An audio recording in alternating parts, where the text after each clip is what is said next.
இல்ல 3 முறை எம்எல்ஏவா இருக்காங்க. அது ஒரு பெரிய இழப்பு தானே. இப்ப வந்து அவங்க டீலே எப்படி பேசியிருக்காங்கன்னா, பாஜகட்ட வரக்கூடிய நாடாளுமன்ற தேர்தல்ல எம்பியாக கன்னியாகுமரி தொகுதியில வந்து நிற்க போவதாகவும், அதற்கு சீட் கேட்டதுக்கு அவங்க குடுக்கல. அதனால பாஜகல இருக்க போவதா சொல்றாங்க. இப்ப விளவங்கோடு எம்எல்ஏ தொகுதி என்பது காலியா இருக்கு.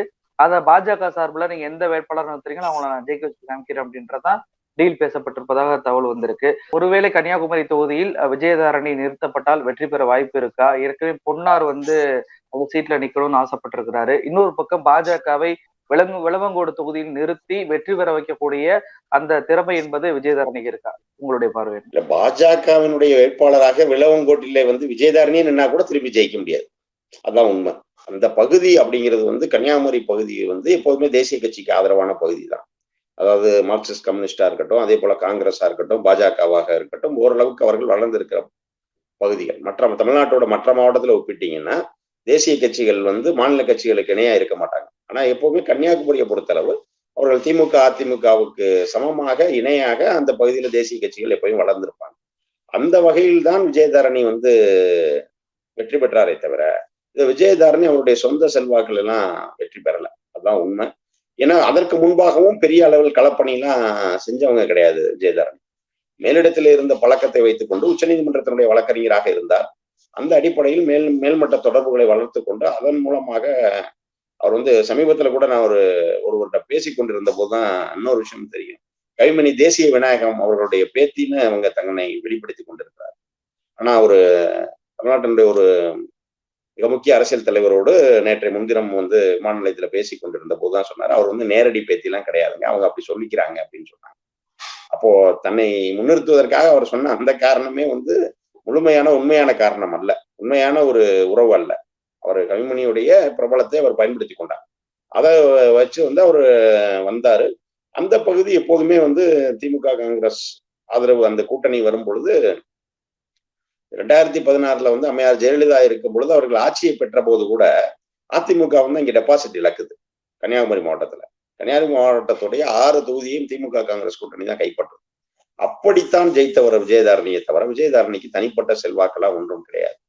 நாளைக்கு ஒருவேளை அவர் வந்து இப்போ அவர் உண்மையை சொன்னால் அவர் சட்டமன்ற கட்சி தலைவர் பதவி எதிர்பார்த்தார். அது இல்ல, இவருக்கு தான் கொடுக்க போறீங்கன்னா எனக்கு எம்பி சீட்டு கொடுங்கன்னு கேட்டார். அப்போ 2 நடக்கல. அவர் வந்து இந்த இயக்கத்தை விட்டு வெளியே சென்றிருக்கிறார். நாளைக்கு அங்க வந்து அவர் போய் விளவங்கோடு எம்எல்ஏ வாங்கினாலும் சரி, இல்ல கன்னியாகுமரியுடைய எம்பி வாங்கினாலும் சரி, அவர் வெற்றி பெற முடியாது அப்படிங்கிறதுதான் உண்மையான யதார்த்தம். ஏன்னா ஏற்கனவே அங்கே பல போட்டிகள் இருக்கின்றன. புதுச்சேரி ஆளுநராக இருக்கக்கூடிய தமிழிசையை வந்து இங்கே களமிறங்குவதற்கான வேலையை இதுக்கு முன்னாடி செஞ்சுக்கிட்டு இருந்தார். ஏன்னா பொன்னாரை வந்து ஓரங்கட்டி விட்டு தமிழிசையை களம் இறக்குவோம். ஏன்னா போன முறை தூத்துக்குடியில நின்னாங்க, கனிமொழி அவர்களை எதிர்த்து வெற்றி பெற முடியவில்லை. அதனால இந்த முறை மீண்டும் கனிமொழியை எதிர்த்து நின்னால் வெற்றி பெற முடியாது என்பதனால கன்னியாகுமரிக்கு போயிடலாம். ஏன்னா அங்க போயிட்டு பாத்தீங்கன்னா இப்போதைய எம்பியாக இருக்கக்கூடிய விஜய் வசந்த் அவர்கள் தான் மீண்டும் போட்டியிடுவதற்கான வாய்ப்புகள் இருக்கு காங்கிரஸ்ல. அப்ப இவங்க 2 பேருமே வந்து சகோதரிகள். குமரி அனந்தனுடைய மகள் தமிழிசை, குமரி அனந்தனுடைய தம்பி வசந்த்குமாருடைய மகன் வந்து விஜய் வசந்த். அதனால இப்ப ஒரே குடும்பத்துக்குள்ள வேட்பாளர்களை போட்டு இது பண்ணலாங்கிற மாதிரிதான் பாஜகவுடைய திட்டம் இதுவரை. இதற்கு நடுவில் விஜயதாரணி வந்து மறுபடியும் போய் கன்னியாகுமரி சீட்டு வாங்குறதே பெரிய விஷயம். பொன்னாரையும் தமிழிசையும் தாண்டி அவர் கன்னியாகுமரி வேட்பாளர் தான் நான் முன்னாடியே குறிப்பிட்டேன். எந்த உத்தரவாதம் சொல்லி அவர்களை அழைத்திருக்கிறார்களோ அந்த உத்தரவாதம் நிறைவேற போதான்றதே வெகு சீக்கிரத்தில் தெரிந்துவிடும் அப்படிங்கிறதே வந்து இங்க அவங்களால விளவங்கோடு எம்எல்ஏவோ அல்லது கன்னியாகுமரி மக்களவை வேட்பாளராக அவர் வருவதே பெரிய விஷயமா தான் பிஜேபியை பொறுத்தளவு இருக்கும். தமிழ்நாடு பாஜக தலைவராக அண்ணாமலை வந்த பிறகு பாத்தீங்கன்னா ஆடியோ வீடியோ அப்படின்ற விவகாரம் என்பது உட்கட்சியிலே மிகப்பெரிய பிரச்சனையா மாறி இருக்கு. இப்படி ஒரு தரந்தாழ்ந்த அரசியல் என்பது இதுவரைக்கும் தமிழ்நாட்டிலே இல்லை என்று சொல்லும் அளவிற்கு அண்ணாமலை வந்த பிறகு பாஜக மீது வைக்கப்படுகின்ற இந்த குற்றச்சாட்டு என்பது பாலியல் சீண்டல்கள் அதிகமாக அங்க இருக்கக்கூடிய பெண்களுக்கு நடக்கிறது. அந்த பெண்கள் அங்க வந்து இருக்க முடியாது என்ற நிலை உருவாகுது. ஏற்கனவே வந்து சென்னையிலும் சரி, திருவாரூரும் சரி, அங்க இருக்கக்கூடிய மகளிர் தலைவர்களே கோயம்புத்தூர்லயும் சரி, அவங்க எல்லாம் வெளியேறினதை நம்மளால பார்க்க முடியுது இதே குற்றச்சாட்டுகளை வச்சு.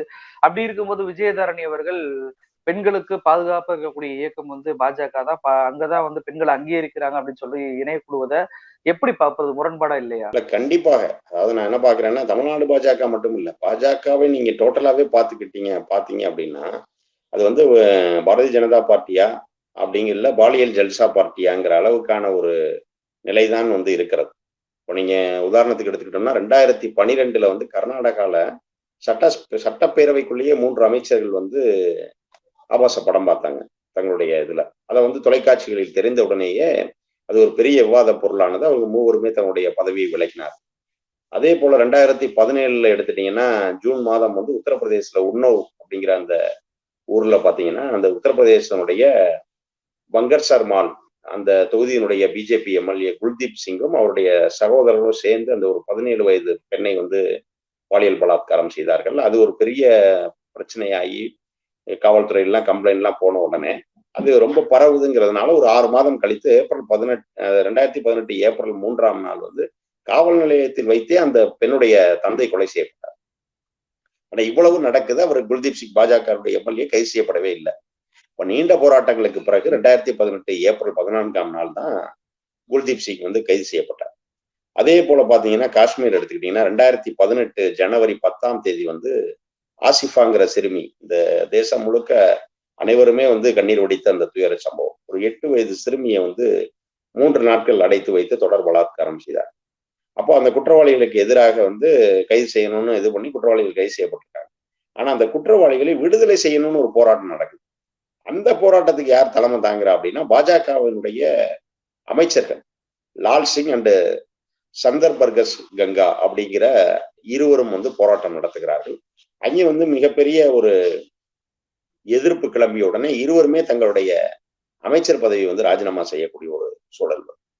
அதே போல 2018 ஏப்ரல் 22ஆம் தேதி பாத்தீங்கன்னா திருவனந்தபுரத்துக்கும் சென்னைக்கும் இடையே வந்து தொடர் வண்டியில ரயில்ல போய்கிட்டு இருந்த ஒரு 9 வயது சிறுமிக்கு வந்து பாலியல் அத்துமீறல் நடக்குது. அது செஞ்சது யாருன்னா பாஜக பிரமுகர் பிரேம் ஆனந்த் என்பவர். அவர் வந்து போக்சோ சட்டத்தின் கைது செய்யப்பட்டார். உடனே அந்த பிரேமானந்த் யாருன்னா 2006ஆம் ஆண்டு தமிழ்நாட்டினுடைய ஆர்கே நகர் தொகுதியில பிஜேபி வேட்பாளராக போட்டியிட்டவர். அதே போல அதன் தொடர்ச்சியா பாத்தீங்கன்னா 2018 அக்டோபர்ல பாஜகவை சேர்ந்த வெளியுறவுத்துறை இணை அமைச்சர் மீது வந்து பிரபல பத்திரிகையாளர் பிரியா ரமணி வந்து அந்த மீ டூ அப்படின்னு ஒரு இது அப்ப நடந்தது. பெண்கள் வந்து தங்களுக்கு நேர்ந்த பாலியல் கொடுமைகளை வந்து அந்த மீ டூங்கிற ஹேஷ்டாக் மூலமாக வெளிப்படுத்தி வந்தார். அப்போ வந்து அதன் மூலமா வந்து அந்த பிரியா ரமணி வந்து அந்த வெளியுறவுத்துறை இணையமைச்சர் மீதான அவரால் எவ்வளவு பாதிக்கப்பட்டேன்னு வெளியிட்டாங்க. இப்படி தொடர்ச்சியாக தமிழ்நாட்டை தாண்டியும் கூட இது போன்ற நிகழ்வுகள் வந்து பாஜகவில நடப்பது வந்து தொடர்ச்சியா இருந்தது. பாஜகவிற்கு உள்ளாக அதிலும் குறிப்பாக அண்ணாமலையினுடைய வருகைக்கு பிறகுன்னு பாத்தீங்க அப்படின்னா KT ராகவனுடைய சம்பவம் எல்லாத்துக்குமே தெரியும். அதே போல விழுப்புரம் மாவட்டத்தினுடைய பாஜகவினுடைய தலைவராக இருக்கக்கூடிய AT கலிவரதன் அப்படிங்கிறவர் மீது அந்த மாவட்ட மகளிர் அணியினுடைய பொதுச் செயலாளராக பிஜேபியில இருந்த காயத்ரி என்பவர் வந்து ஒரு புகார் தெரிவிக்கிறார். ஆனா நடவடிக்கை என்ன எடுக்கப்படுதுன்னா அவர் தான் புகார் தெரிவிச்சவர் கட்சி விட்டு நீக்கப்படுறார். அதே போல காயத்ரி ரகுராம் அவர் வந்து அண்ணாமலை ஆதரவாளர்களால் எவ்வளவு இதா நடத்தப்பட்டாரு, இழிவுபடுத்தப்பட்டார் அப்படிங்கிறது எல்லாத்துக்கும் தெரியும். அதே போல பாஜகவினுடைய எம்எல்ஏவாக இருந்த SV சேகர் அவர் பெண் பத்திரிகையாளர்களை பற்றி எவ்வளவு மோசமாக பேசி அதன் தொடர்ச்சியாக இப்போது கூட 1 மாத காலம் சிறை தண்டனை அவருக்கு விதிக்கப்பட்டிருக்கிறது. இப்போ வந்து அதுக்கு அப்பீலுக்கான நடவடிக்கைகள் எடுத்துக்கொண்டிருக்கிறார். இன்னும் குறிப்பாக சொல்ல வேண்டும் என்று சொன்னால் இவ்வளவு பேசுகிற வானதி அவர்களுக்கே பாஜகவினுடைய நிகழ்ச்சிகளில் வந்து பாலியல் சீண்டல்கள்லாம் நடந்திருக்கு. அதே போல வந்து அந்த கட்சியினுடைய மாநில துணைத் தலைவராக இருக்கக்கூடிய முன்னாள் மாநிலங்களவை உறுப்பினர் சசிகலா புஷ்பா அவர்களுக்கு இதே போல நடந்திருக்கு. ஆக இதெல்லாம் வந்து ஒரு பெண்களுக்கே அங்கே வந்து பாதுகாப்பு இல்லாத ஒரு சூழல் தான் நிலவுகிறது அப்படிங்கிறது வந்து அப்பட்டமாக வெளிச்சம் போட்டுக்காங்க. இந்த நேரத்துல வந்து விஜயதாரணி சொல்லுவது என்பதை வந்து பாஜகவில் இருக்கக்கூடிய பெண்கள் கூட நம்ப மாட்டார்.